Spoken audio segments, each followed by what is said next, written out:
Thank you, everybody. We'll get underway. We'll start with the karakia. Rosata with me, whakataka taho ki te uru, whakataka taho ki te tonga, kia mā kine ki ute, kia mā taratara ki tai, e hi aki ana te atakura, he tio, he huke, he hauhu, ti he mauri ora. So I declare the meeting open. Welcome to today's Te Kaunihera o Pōneke Council meeting. We have Councillor Matthews is online, and we'll come to the apologies shortly. But if anybody needs to leave the meeting, please let Lisi know. Morning tea, if we get that far, is expected to be around 10:30. In terms of apologies, I have an apology from Deputy Mayor McNulty. Are there any other apologies? All right, I'll move that they be received. Second, Councillor Compton, put that motion.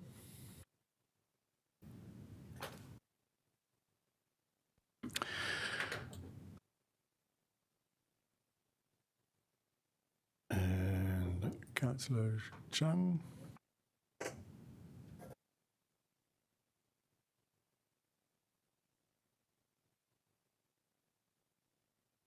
And that is carried. Thank you very much.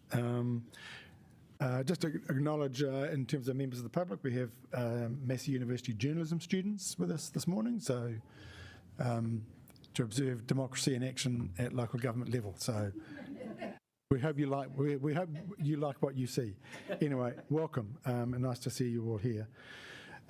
So just a couple of other announcements, just an update on Moa Point. So first of all, in terms of the recovery of the plant, good progress is being made. The Wellington Water, along with Veolia, are now in the assessment of damage phase. So hopefully we'll get an understanding of both the extent of the damage and then an estimate of cost of repair. The other critical issue is now that we've modified the health warnings so that people can get access to the beaches and the sea. We'll now just keep monitoring that. And the third most important aspect or point in that report back is the Mayor's health following the swim yesterday, of which there has been extraordinary level of interest. I can report no adverse symptoms in relation to anything. My health is fine, he said. Well, I think those things like Campylobacter and botulism and those sorts of things do become apparent reasonably quickly. But so far, nothing untoward has happened, but I'll keep you posted. And next item is just on the Triennium plan. So it's my intention now to bring the ongoing engagement of that to a close and expect to bring that to a meeting in the next couple of weeks. I'll have a couple of other conversations to have, which I'll do those, but we're now drawing that to a close. Finally, you'll be aware that the Aotearoa Festival of the Arts is well underway. Some of us saw the amazing performance of Macbeth by ballet last night. My favourite Shakespearean soliloquy is the one from Macbeth about the futility of life, tomorrow, creeps in this petty pace from day to day to the last syllable of recorded time. And all our yesterdays are light, it falls the way to dusty death. I won't carry on, but anyway, let's not. No, I was waiting for my opportunity, but anyway, let's not honour that expression of futility, and let's get about our business. So, next item of business is any conflict of interest declarations. None? Didn't think. Confirmation of minutes. We have the minutes of the meeting held on the 18th of December. And I'll move that they be accepted as a true and correct record. Is there a seconder for that? Yes, Councillor Osborne. I'll put that motion.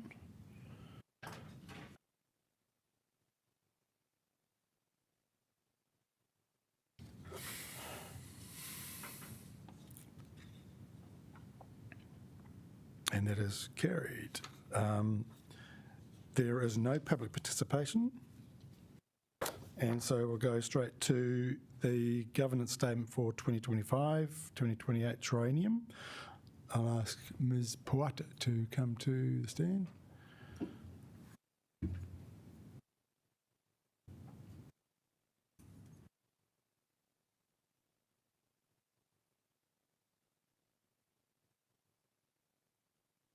push to talk. Morena koutou. So you have the local governance statement for the triennium before you. The local governance statement is a requirement under the Local Government Act. Under Section 40 of the Act, it needs to be produced by the council within 6 months of the election, and there are also a range of elements under Section 40 that it needs to cover. The intention of the local government statement is really to collect a set of basic information about the council into one place and make it easily accessible to the public. So once approved, we would put the local governance statement on the website and make it available to members of the public as an easy source of reference.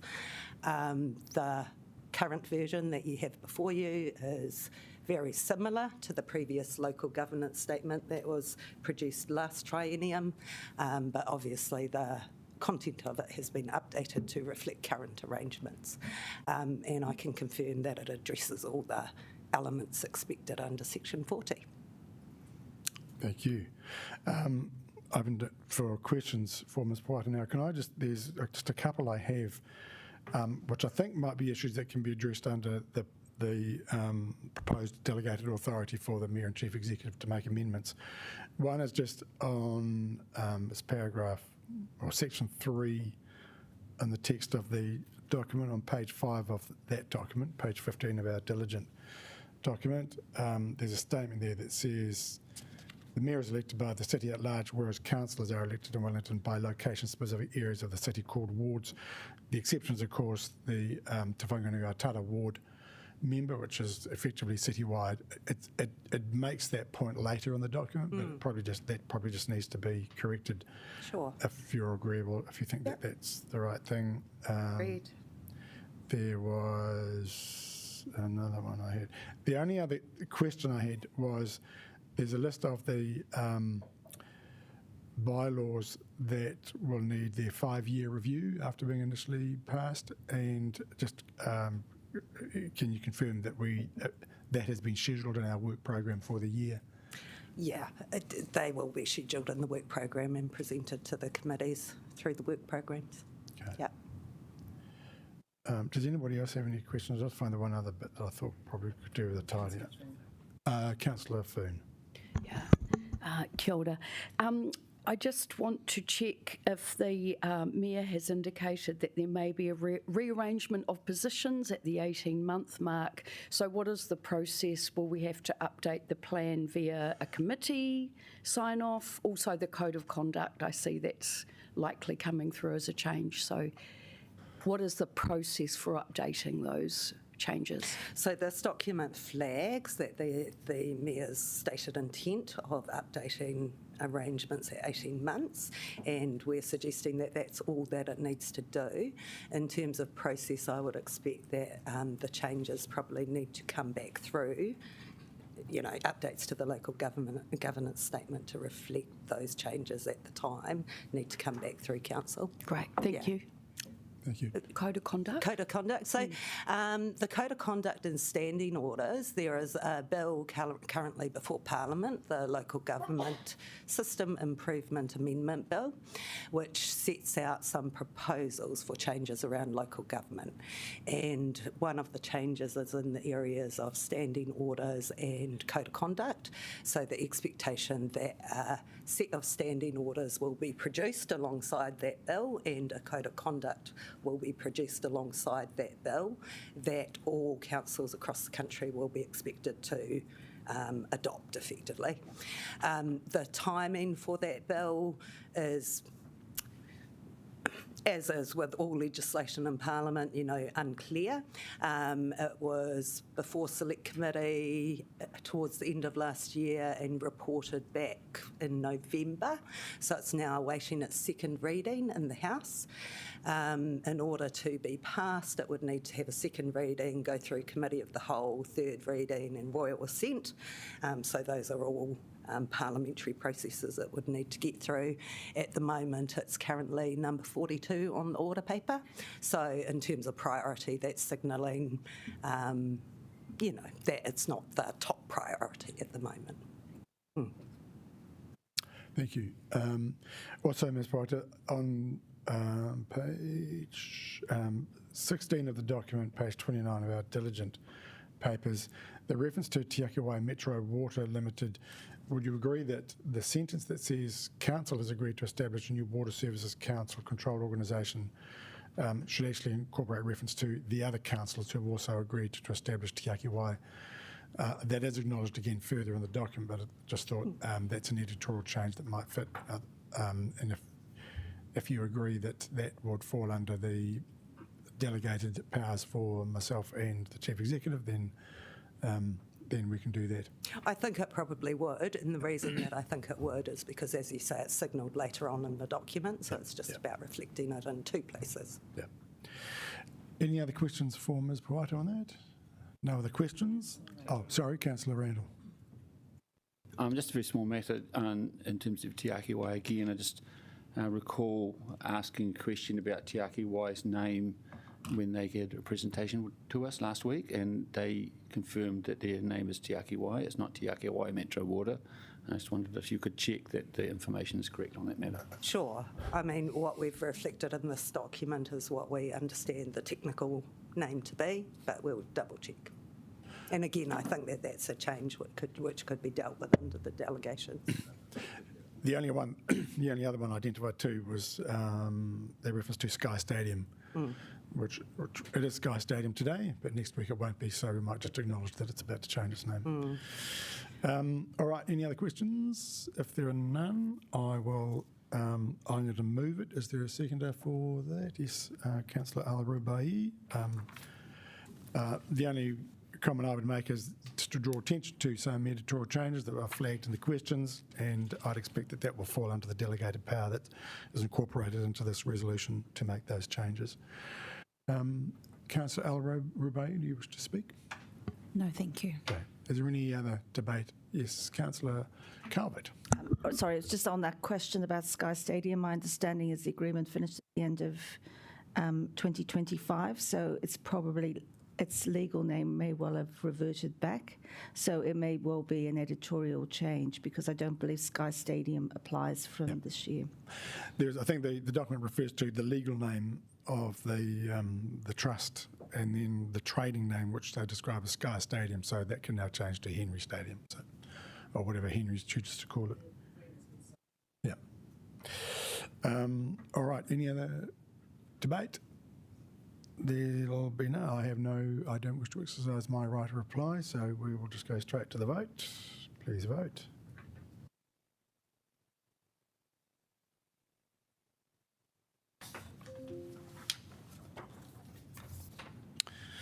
And that motion is carried. Thank you.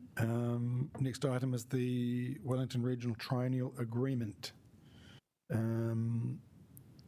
my thing here. All right. Can I invite Mr. Kaufman to the stand? Sounds like a judicial process. Morena, everyone. Just as a brief introduction, the triennial agreement is something that is required by legislation.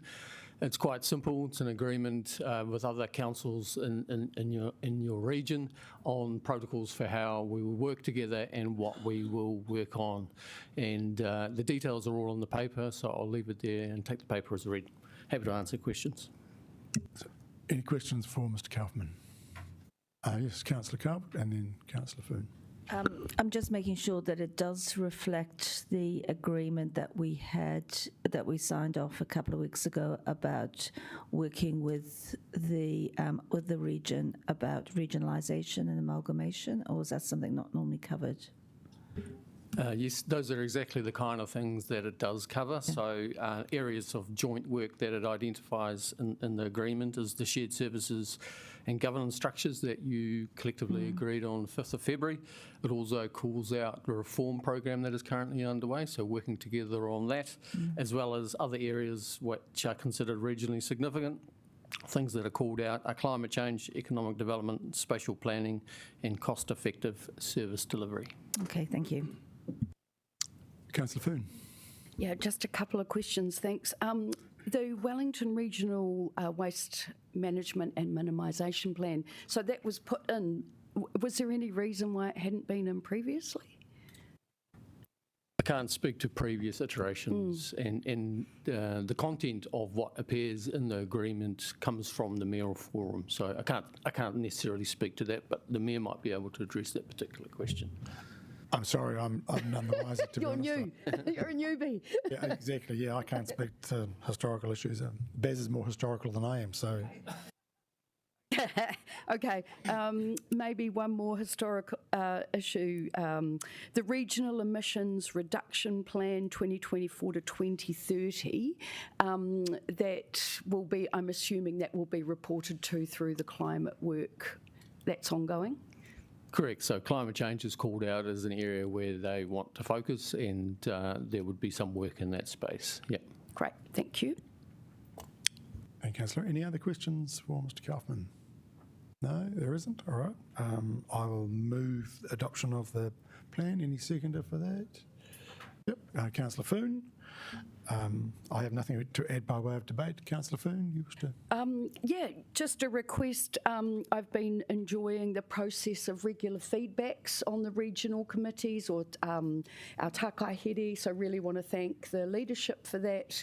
And what I would specifically ask is that I know I have a personal interest in climate mitigation and adaptation, so if there are regular report backs on progress or new plans and developments to the council itself, I'd be greatly appreciative. Sure, of course, that can be done. Right. Any other contributions to the debate? Yes, Councillor Randall. Yes, I just want to note that, as especially now we've got the topic of amalgamation on the horizon, these committees are probably going to get more important and maybe even have more influence. I also want to note that there are other arrangements that are outside those listed here, which are really focused on all the authorities committees, and I've certainly been involved with the joint committee we have with Poirua around the shared facilities for waste, and that's been working in the past, quite well in terms of addressing stuff. And I know some work needs to go towards getting it re-enabled as we go into the next triennium. But people need to be aware of there are other ones outside what's listed. Thank you. Okay, thank you, Councillor Randall. Any other contributions? There are none. All right. I don't wish to exercise any right of reply, so we will put the motion. All those who wish to vote now vote.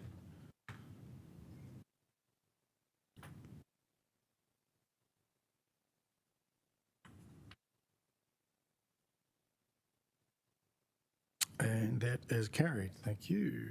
And then we get to the remuneration and recruitment process for Te Kura o Te Waka Audit and Risk Committee external members. And I will ask Ms. Poata to come to the table again.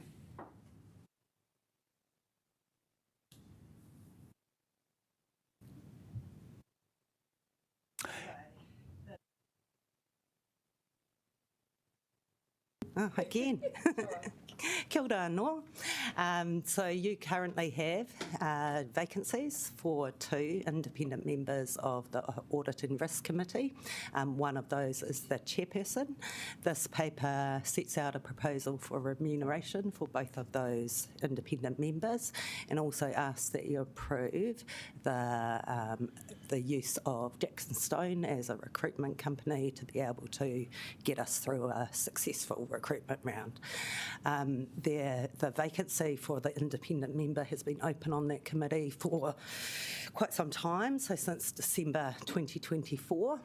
And the chair, whilst a more recent vacancy, we have already done some follow-up that suggests that we might need some assistance in finding the right calibre of candidate. Thank you. For questions now, Councillor Compton. Thank you, Chair. Could you please help me understand what are the requirements for these roles in terms of, qualifications? So the skill, I'm wondering if Andrea might be able to assist. Andrea Reeves to the table.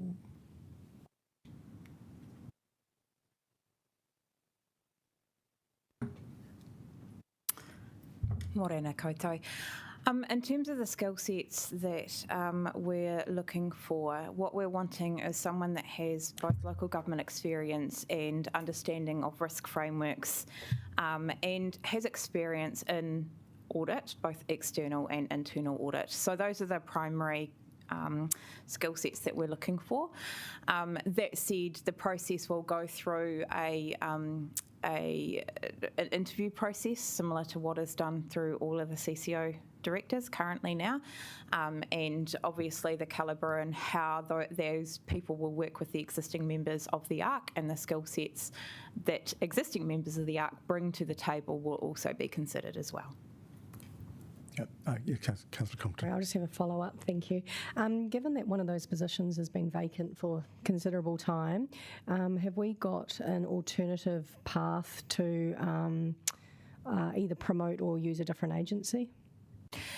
We have had success with Jackson Stone in the past, which is why we are proposing Jackson Stone.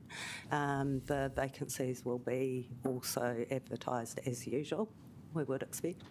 I would just note, sorry, just for some context, the reason that position became vacant was because the person that was the independent member become employed within the public sector as a chief executive, and they felt that they couldn't balance those two priorities. Having a vacancy for a short period of time in the lead up to the elections, it was more finding someone that had the time to commit. I'm much more confident that having a 3-year period means that we're able to find someone that has got the time to commit and the certainty around that. Sorry, one more question. Are we setting a time period on with Jackson Stone to find someone? I'm just conscious with the audit report that was received by the committee yesterday, subcommittee yesterday. We've got some real concerns, and I guess leaving these roles vacant for too long poses a greater risk. Yeah. We would expect to set a time period for Jackson Stone, and we would expect it to be reasonably swift, because we are looking to fill the vacancies pretty promptly. Yeah. I have a number of other members who wish to ask a question. Can I just interpose here and just ask, the Audit and Risk Committee meets quarterly. And the next meeting is therefore scheduled when? So it just had its first meeting yesterday, so the next one will be for May. Okay. And do you estimate we have a reasonable chance of filling those roles by that time? That's what we are expecting and hoping for. Okay, thank you. Next is Councillor Foon. Can I just check, what is the general tenure of the chairperson for this role? And with the change of council, was there any change during that time? So normally we would expect the chair to be in place for the triennium. Often it's useful to have an independent member if the next triennium there's consideration to have an independent chair. They can also, you've got some continuity there as well. At the most, you would expect a independent chair, providing they go through the appropriate approval processes to be in place for 2 terms in terms of maximum. So was there a deliberate decision at any time to not reappoint the last chair?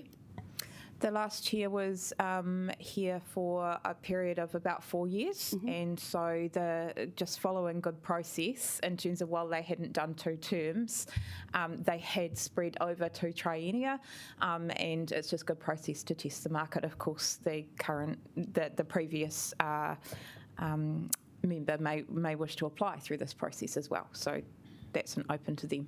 Okay, thank you. Councillor Tiefenbacher. You mentioned that we're looking for someone with a bit of local body experience. Why? Isn't audit and risk all about process, in making sure that processes are right and that we're checking up on all the risks that we have, rather than actually, I guess, maybe coming in with ideas around what right looks like? I'd say part of the skill set is understanding of the local government environment, and experience in local government can give some confidence around that understanding. That list of skill sets, I think, isn't necessarily a prerequisite. So local government that's not the lower end of expectation? Correct. Yeah, yeah. Councillor Calvert. Given this will become before the appointments panel, is it planning for the appointments panel to finalise the job description and the skill set that we're looking for? Because essentially, it's one of us, in terms of internal the audit. Sure, we could program that in. Yeah. Yeah, thank you. Councillor Chung. I'm just wondering, is it allowable or is there a conflict of interest to actually have a representative on our audit and risk who's actually a working member of the Auditor General's office? That is a conflict of interest. It would be inappropriate for an office that is an officer of Parliament to sit on any public entity board or governance. Yep. Great, thank you. Councillor Foon, did you have some more questions? Sorry, I did forget one question.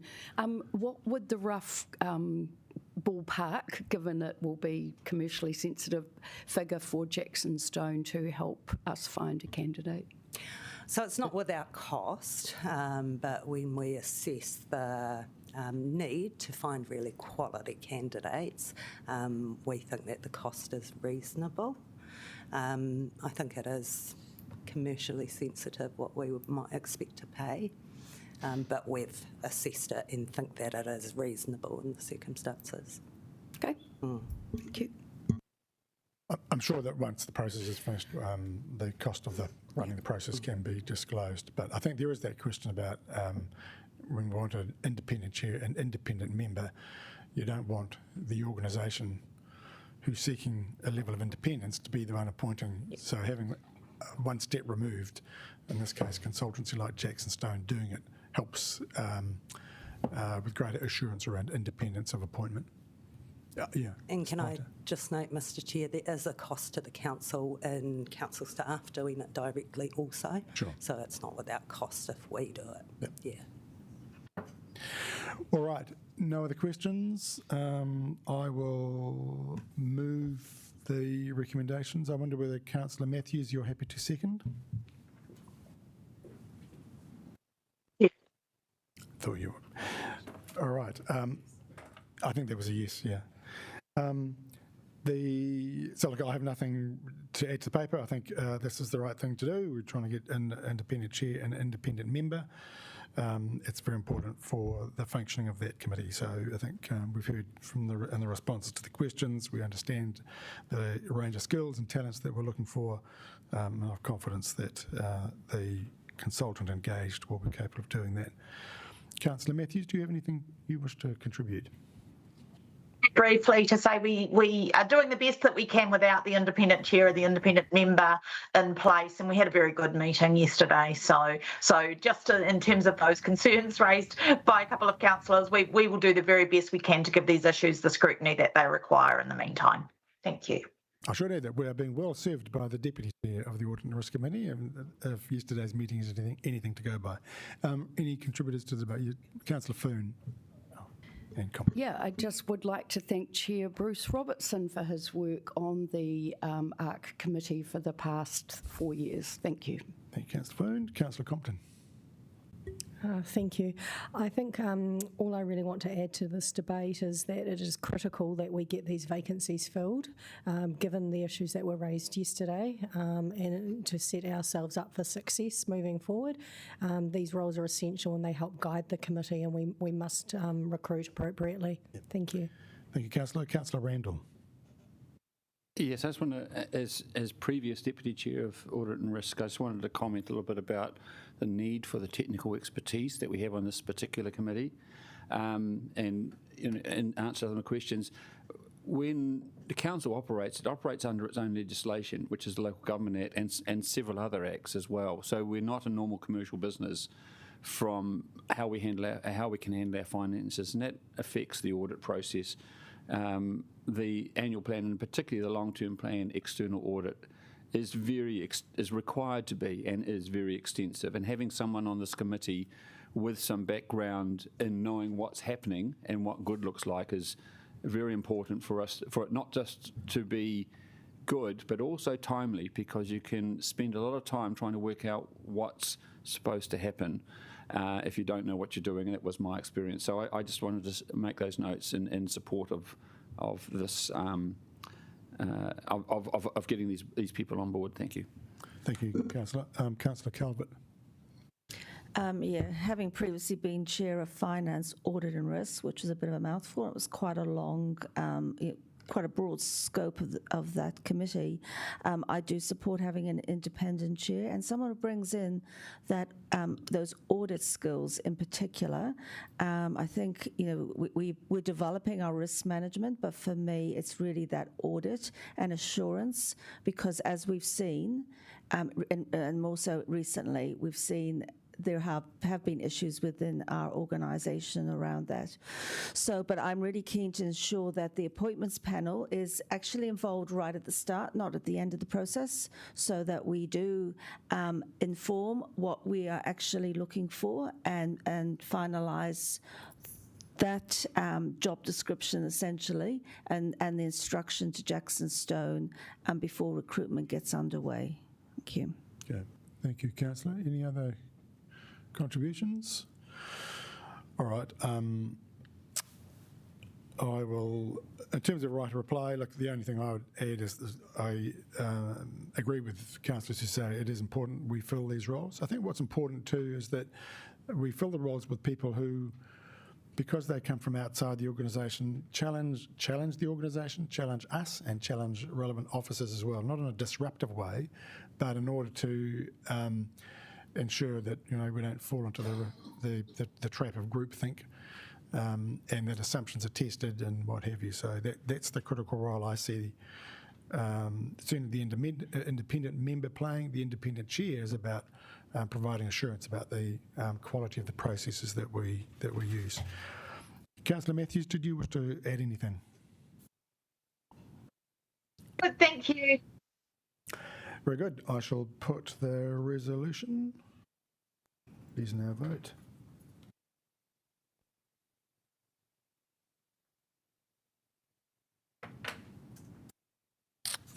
That motion is carried. That brings us to the decision register updates and upcoming reports. I'll take the report as read. Any questions on that? No? I'll put that. Is there a seconder for that? Councillor Osborne. I'll put that. I have nothing to add. Councillor Osborne. Put that resolution.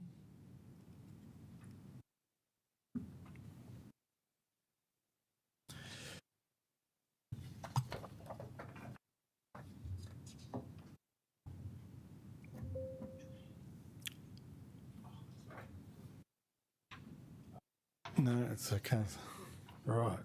That's it. That's all right. That's carried. All right. Come to committee reports. We have the report of the Te Tākere Regulatory Processes Committee meeting of the 3rd of December. Take that report as read. Does anyone have any questions for Councillor Rogers or any questions for Councillor Rogers? Councillor Rogers, happy to move the motion. Okay, any seconder for that? Councillor Tiefenbacher. Does anybody wish to debate those minutes? Just briefly to say that, as is the regular process, should any objections be raised, this will be returned to the Regs Committee for further decisions. Okay. All right. Any other comment? Very good. Put that motion.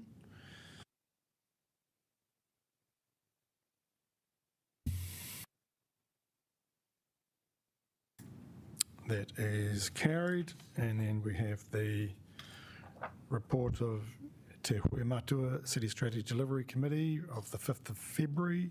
I'll take the report as read. Any questions? Councillor Abdulrahman, you happy to move the motion? I'll second it. Any debate? No debate. We'll put that motion.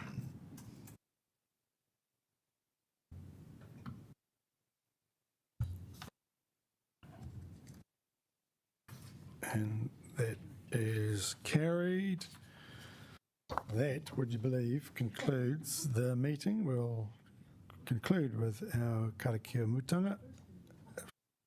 Right, with me, unuhi, ki te uri tapu nui, kia wātia, kia māma, kia ngākau, te tinana, te wairua, i te tara takatū, koia, rā e rongo, whakaerea, i kairikiranga, kia wātia, ai rā, kua wātia, kia ora. Thank you all.